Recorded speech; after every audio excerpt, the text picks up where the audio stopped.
ข้าวมาแล้วเยอะแยะเลย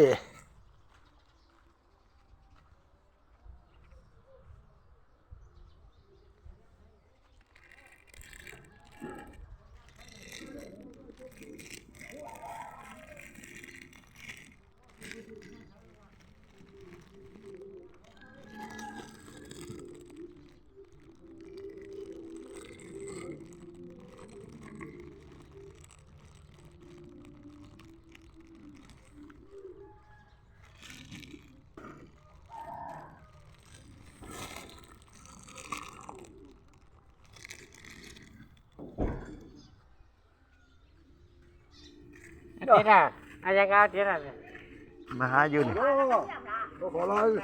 เอาหลายแห้ง เอาจ้ะกินไก่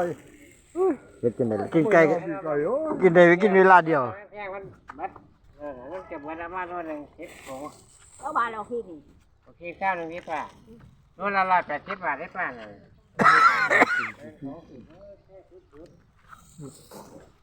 มาเขายังเต็มรถอยู่เลย เอาเมื่อบ่ต้องให้เงินก็ได้ดอกเต็มรถอยู่ เอาไปจ้าก่อน เอาไปจากก่อนดีๆแล้ว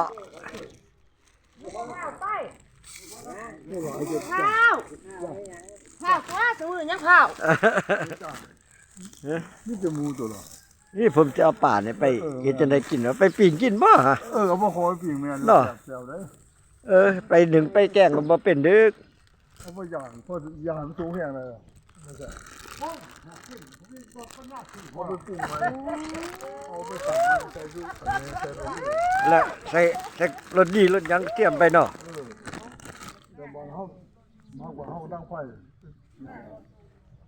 ตัวได้ อยู่ตัว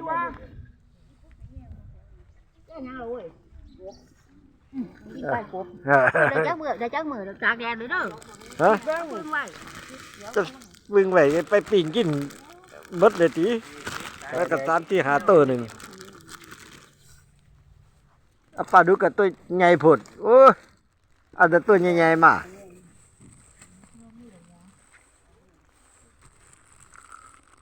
ไปทางหลังนี่ว่า หมูวันมึงได้แล้วไม่เล่นข้าวขาวหรอตอนใหญ่ดีกว่าเขาตอนนี้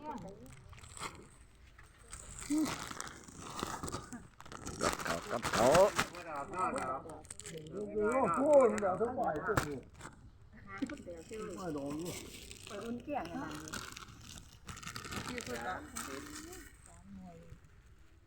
เอาไปเช็ดคือมันพอสีกินเนาะ นับไปเรื่อยๆเด้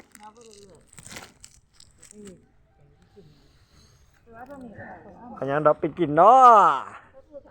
จำนี่แหละคือ ตัวไหนก็ไม่กล้าได้หรอก หืม